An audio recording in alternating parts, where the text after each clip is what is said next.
All right. Hello, everybody. This is the second video for the How Did I Kill It series, and this is another 7-dan game, just like the last one.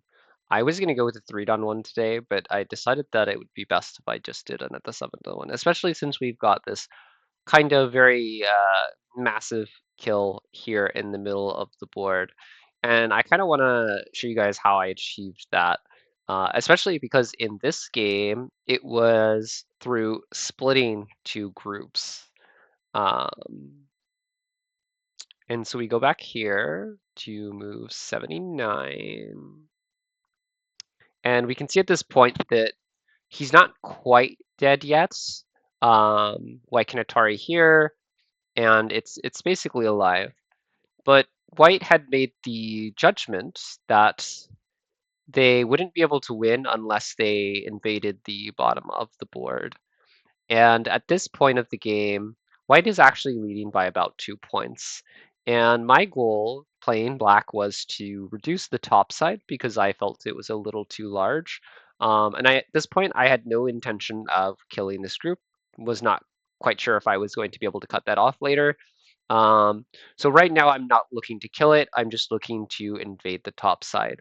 Um, but what ends up happening is he decides to play this invasion. And now this is where I really started to consider um, killing this center group here. So my thought was that if I just go for a simple attachment here, he's going to make these two stones here on the outside pretty strong, and then I can go for this cut here. Um, and so everything had started from White's move. Um, them wanting to basically live with both groups and wanting to kind of play this splitting fight, but this splitting fight is too hard for White to play. Um, so we can see that he goes ahead and tries to make life here on the bottom of the board, and we can already see that Black is slowly becoming stronger on the outside. And I know that there's a lot of cutting points, so some players might be worried about them.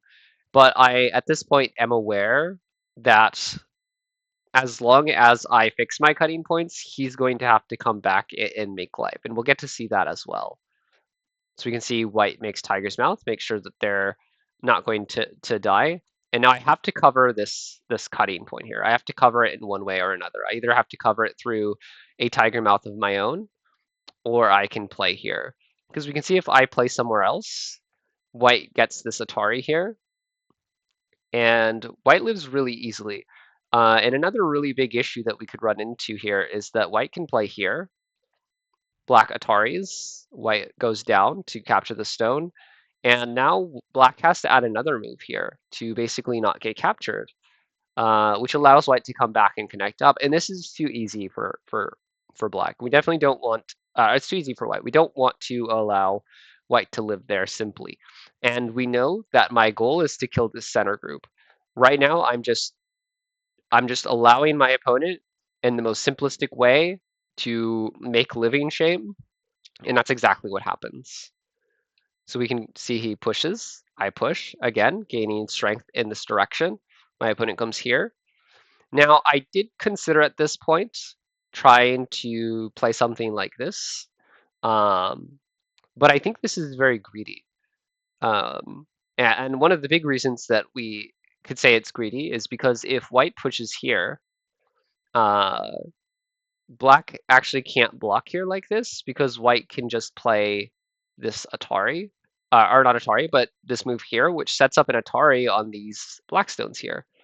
And White ends up getting kind of to come back here easily and is alive. And so we don't want that to happen. So I chose to just be strong and fix my shape. Don't leave any cutting points, except for maybe a bit of a poke point here. And again, my opponent now has to come back and respond and make life basically. Because if they don't, say they come back here now we do have a killing shape here on White, and it's not really possible for White to make life in this position. So this would be dead, and this would be very bad for Very bad for white. The sacrifice would be too big. Because before they would have just wanted to poke it down, and the game probably would have been pretty close. So he makes life, and now I think I am strong enough on the outside to go for this kill here. And so I extend out, and I cut here immediately. I don't want to play this, because this gives him an extra move, right? That means I would have to come back and fix this, and he would be able to Atari here. And while that does not mean he directly lives, it does, however, mean that the situation is complicated. I think white may also try to play something like this, which also makes it even more complicated. But we're not going to go into that because that's not what I played. So I chose to cut immediately. And basically, now if white was to pull back here, and black was to pull back as well, or white was to pull back as well, and white tries to cut here, they would lose these two stones.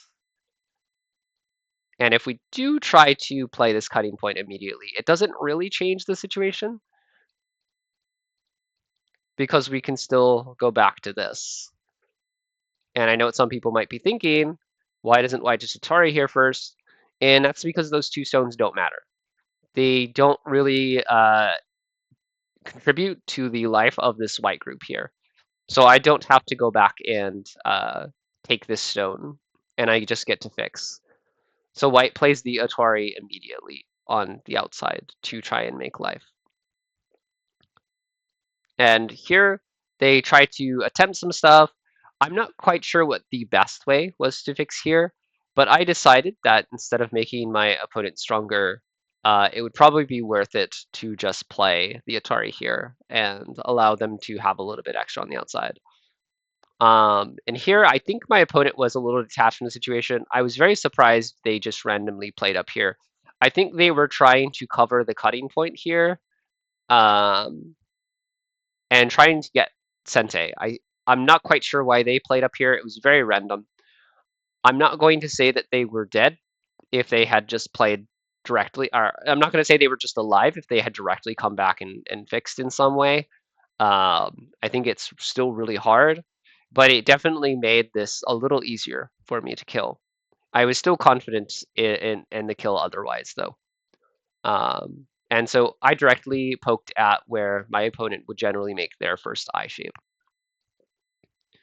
Again, we're just poking at shapes, especially this one, because we don't want an issue where they Atari here. We definitely don't want an issue where they can. So let's go ahead and say we go here. Oh, capture. I didn't want an issue where they would be able to poke at this and potentially do something. So I fixed it from this side.